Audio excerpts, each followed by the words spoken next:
The federal government began involvement in education in the 1950s, expanded its presence with the Department of Education in the 70s. Countless billions have been spent. The performance of the schools continues to decline. The sinking quality is approximately inversely proportional to how much money has been spent and how much control has been exercised. The more money they put in, the worse it gets. Right? The Department of Housing and Urban Development began in the 1960s, and its role in the recent housing fiasco has ushered in the severe economic crisis. But its multi-billion-dollar budget continues. Right? In the 70s, great attention was paid to the fact that our nation was importing 30% of its oil. So they started a Department of Energy, and after 30 years and billions of dollars, we're now importing 60% of our oil. Right? Now they want to take over our nation's health care system. Could anything be more foolish? Right? Could anything be more destructive? Well, there's no authorization whatsoever in the Constitution for the education, the energy, the housing, this and this and this. And I say to people that I know in Congress, I said, you know, it's not your job to go down there and do anything. It's your job to undo all kinds of things.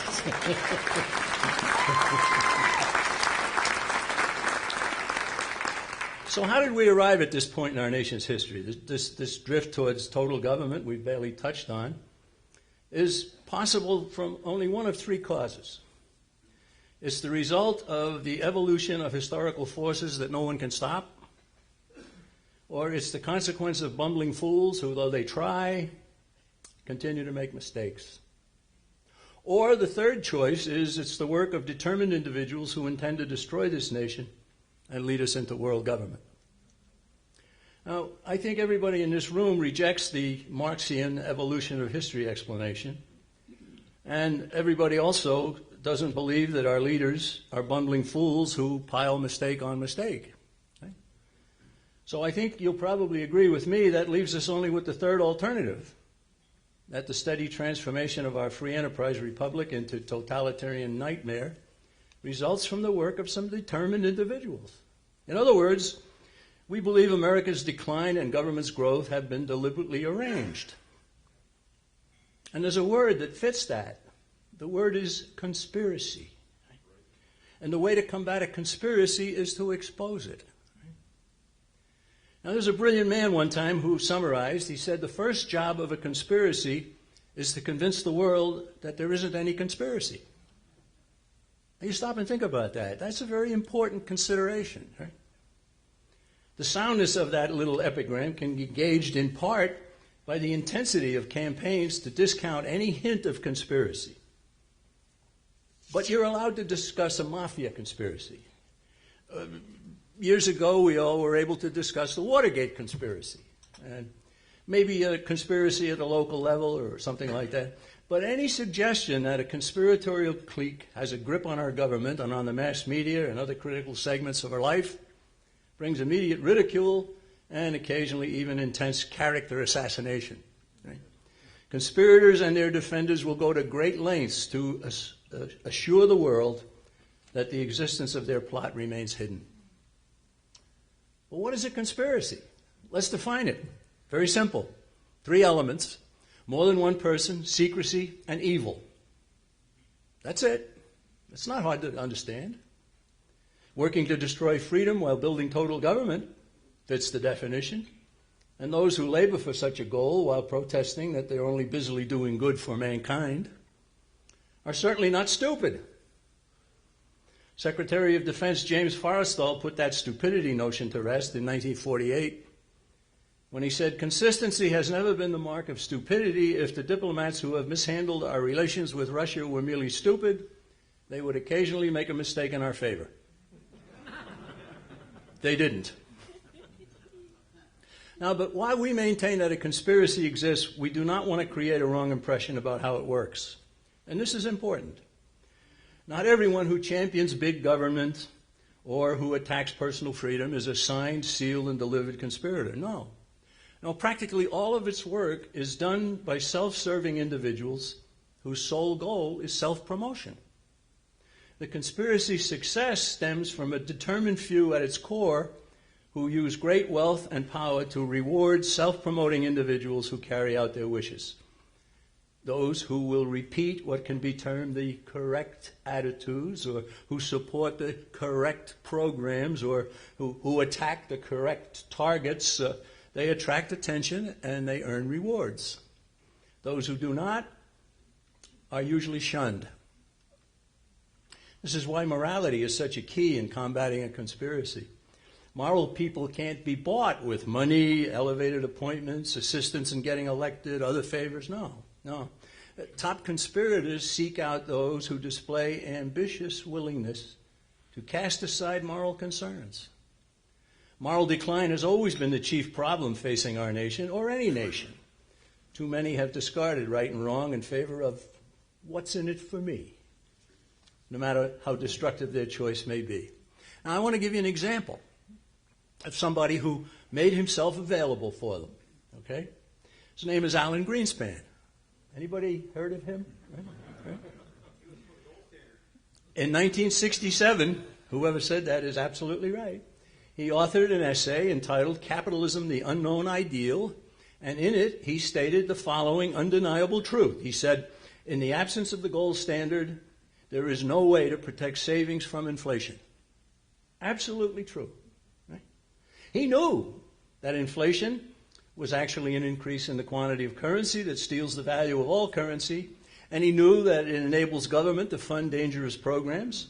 In other words, he knew that the gold standard enjoyed by our nation until 1933 protected savings and simultaneously kept government growth to a minimum. That was 1967.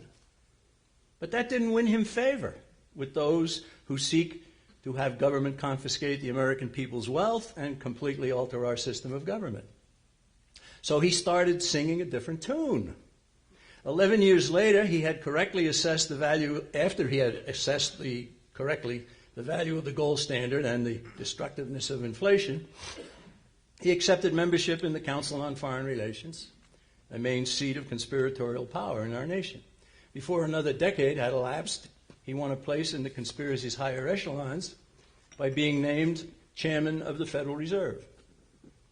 The Fed is the chief engine for creating inflation in our nation, and I think you all know that, right? So what do we want to do? End the Fed. End the Fed. End the Fed, right? But Greenspan had completely reversed his attitude, and he earned his reward. Now, there are many others in government and in the media and the foundations and the clergy and the academia, even in the military, who spread erroneous information and implement harmful policies in order to promote themselves. Right? In 1932, the Communist Party head in the United States, a man named William Z. Foster, wrote a book telling people what he wanted to see happen to make our country a Soviet communist state. He said that there should be a National Department of Education, and it should cleanse the studies of all religious, patriotic, and other features of the bourgeois ideology. Ladies and gentlemen, that has happened. Right? That was written in 1932. The Department of Education should never have been started. Well, we move on. Yet the approval of the United Nations Charter in 1945. Right? How many people know who wrote the UN Charter? There were two authors. Andrei Gromyko, an open communist from Russia, and Alger Hiss, a secret communist from this country.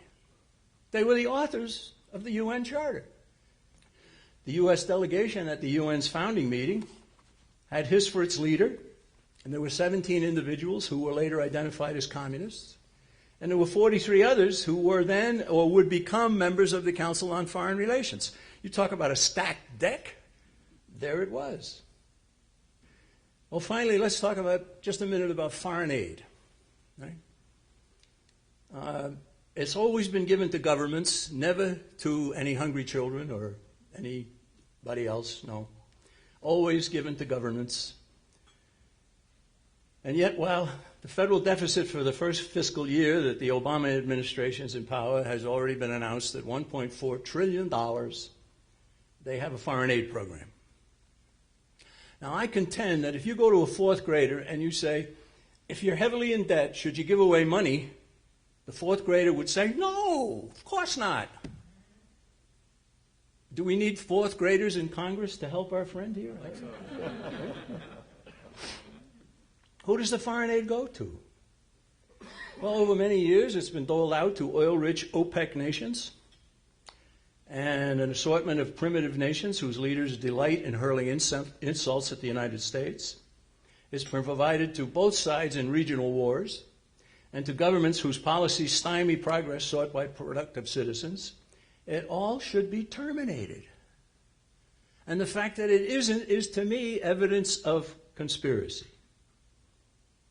Well, I could go on. I could go on all night long. I really could, but I won't.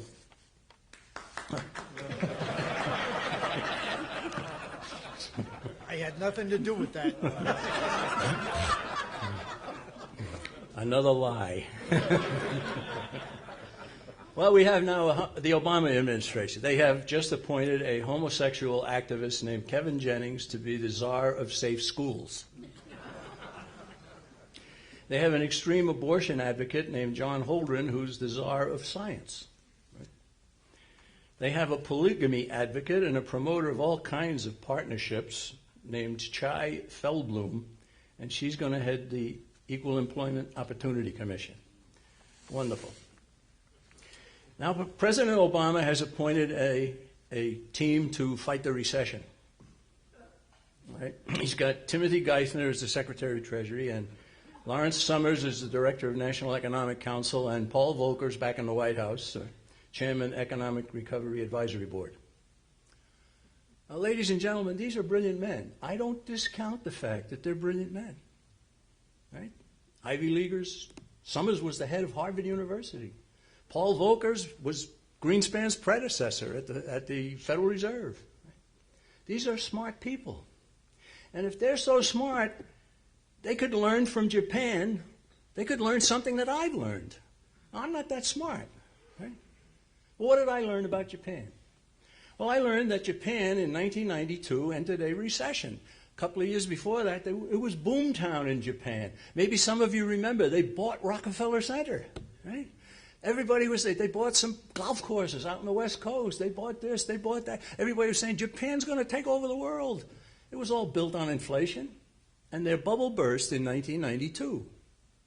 All right, so the government took action in 1992, and they're still in the recession. Now, think about what our government has done as I tell you what the Japanese government started doing in 1992. They cut the interest rates. Did we do that? Check. Right. They had a huge public works program. Did we do that? Yeah, check. Right. They had loans to businesses. Did we do that?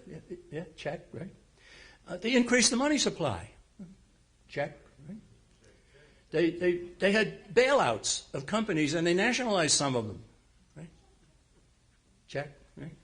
And they had stimulus packages for the people. Wasn't that nice? Ladies and gentlemen, that's exactly the plans by these brilliant people who are supposed to get us out of the recession. God help us, it's going to take us 17 years to get out of this. We haven't got that time. Right? We haven't got that time. Now, Geithner and Summers and Volckers have a common credential. Would you believe that they're all members of the Council on Foreign Relations? And they have been for a long, long time. The solution is the Constitution of the United States. We take our country back through the House of Representatives. We got to get more men like Paul Brown down there. We got to get a lot more of them. Right? Now, there's something else, too. You need 218 to have a majority in the House, right? Okay. Most people in Congress have as their sole goal staying in office. That's it, right? That's it, right? Now, I was on a TV show out of New York City not too long ago, and I happened to mention that we take our country back through the House of Representatives. That's how we get started. That's where the money bills have to originate. That's part of the Constitution. So a guy who's also on the panel with me there, he says, well, you know, that's a pretty steep hill to climb, getting 218 good people elected. I said, you're missing the point. The point is, if we get 8 or 12 more Ron Pauls and Paul Brauns and Jeff Flakes and a few other guys down there, we get 8 or 10 or 12 more of them, all of a sudden the momentum has shifted. Right? And a lot of people start, in Congress even, start saying to themselves, whoa, there's something happening here in this country. I better start listening to those people that write me those angry letters.